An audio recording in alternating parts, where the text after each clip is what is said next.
Great. Although the news that's been coming out is so depressing, and I know I got so many emails about what's happening with Zambia, and a lot of people wanted me to comment on is Zambia now, Zam China. Actually, you guys, it's not even a funny story. Zambia is the first African nation to become a full Chinese colony, and we joke about some of these things, but what has happened is really, really tragic. And I warned you guys this is what was going to happen. But also this shows you that we're closer and closer to a major global war. Because I told you, the Europeans are not going to just sit back and let China take over Africa. Now, what has happened is that Zambia defaulted on a couple of loans. And so they lost their power company, Zesco, and that has been taken over by the Chinese. Their major national electricity company is now being run by China. Now, if that isn't even worse, they've also lost, a few months ago, they lost their Zambia Broadcasting Corporation. It's called the NBC. I think it's the Zambia National Broadcasting Corporation, which is now fully owned by China. And, the government has been denying that this is the case. They've been trying to play cute. They've been trying to play, like everything is okay. But they have actually been in secret talks over how their national electricity company would be taken over. This is crazy. Do you think an African country would be allowed to run China's national electricity company? And, it just shows you that China's neocolonial strategy is reaching ahead. I mean, it's reaching its climax. They've been doing this covert business for so long. And now, they've got their tentacles so deep inside. They've got their tentacles so deep inside that it's going to be hard for some countries to turn back. Now, what's happened is, their whole strategy is they encourage indebtedness. So, hey, they come with the money. They come with the money. They give you. Then they, once you default, they start to take over strategic assets because of failure of repayment. And you see, what China has done is they have studied countries that are corrupt. They have studied countries that, that are greedy, that have greedy leaders, which is most African nations. And that's why we find most African nations are in this situation. And then they kind of have this, their long-term outcome is the effective ownership of commanding heights of the economy. Remember, I did that thing on the Seven Mountains Prophecy, health, economy, etc., media, entertainment. So they come in, they give you a deal you can't refuse. They pour that money on you. They pour that money on you. They pour that money on you. And then all of a sudden, they come collecting, and they're very vicious when they start collecting. And you know what? Even the Chinese government, they know they actually have a problem in Zambia and other nations. But you know what they said? They were just like us. We're protecting the Chinese. If your people cannot negotiate for you, if Zambians cannot look, if the Zambian government and the Zambian politicians cannot look after the interests of Zambia, that's not our fault. But this is not going to be possible. And you know what? I was doing deeper research into this matter, and it gets even worse. Now, Zambia's president was actually in China last week for the China-Africa Summit, and I'll talk in the future about the $61 billion or $60 billion that the Chinese government allegedly gave to Africa with no strings. There ain't no free lunch. Come on, guys. There ain't no free lunch. And one of the biggest problems with all these deals that China has signed with African governments is we don't know what they've done. We don't know what they've signed away. We don't know the kind of agreements they've made, because all of them were done hush-hush and behind the scenes. So all we're being told in Africa and in China is, oh, China's giving Africa money. Oh, you're getting money. Oh, they're funding this. Oh, they're funding that. Oh, they're funding infrastructure projects. But we're not told, okay, the debt repayment is this percentage, and if you fail to pay this percentage, you're going to be in trouble. We're not told that. We're not told what concessions have been made. In fact, I know this is not about Kenya. Sorry, guys, I'm a bit obsessive about Kenya. But I've been told Kenya, they built this crappy railway line, and if we don't pay, they're going to get one of our ports in Mombasa.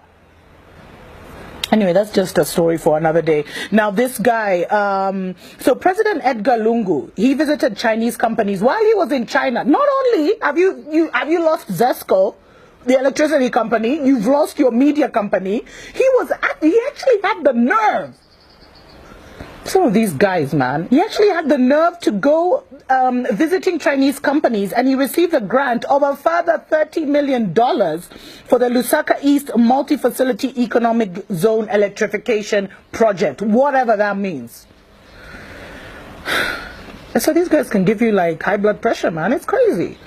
And so President Edgar Lungu, he came to power basically Zambia signed an $8 billion, when he came to power, Zambia signed an $8 billion Chinese loans in financing. Now, over $5 billion of this hasn't been added to the total. Now, that's what Zambia is claiming. They're claiming they haven't received $5 billion, or they haven't been able to account for $5 billion of the $8 billion. Although China says it was dispersed, it was released. And get this, the finance ministry doesn't even have the manpower to police and monitor and disburse the funds.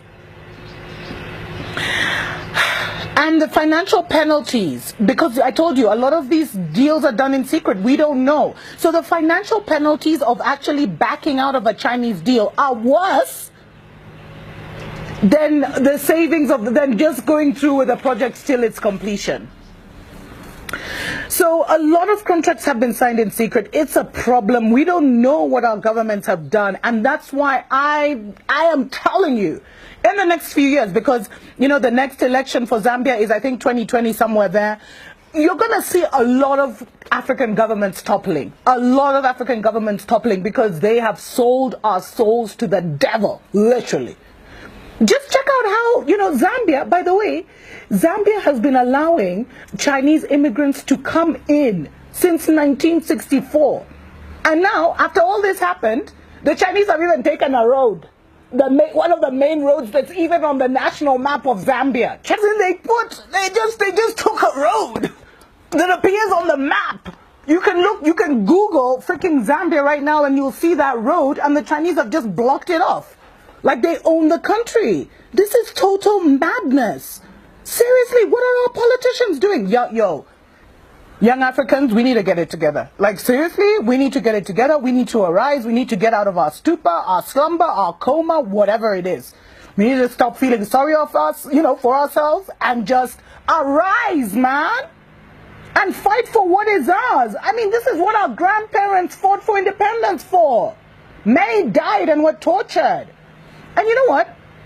So not only have a lot of contracts been signed in secret, but we don't know what our governments have signed off. And in Zambia, Zambia has one of the longest relationships with China among African countries. It started in 1964, 5 months after independence is when this relationship started.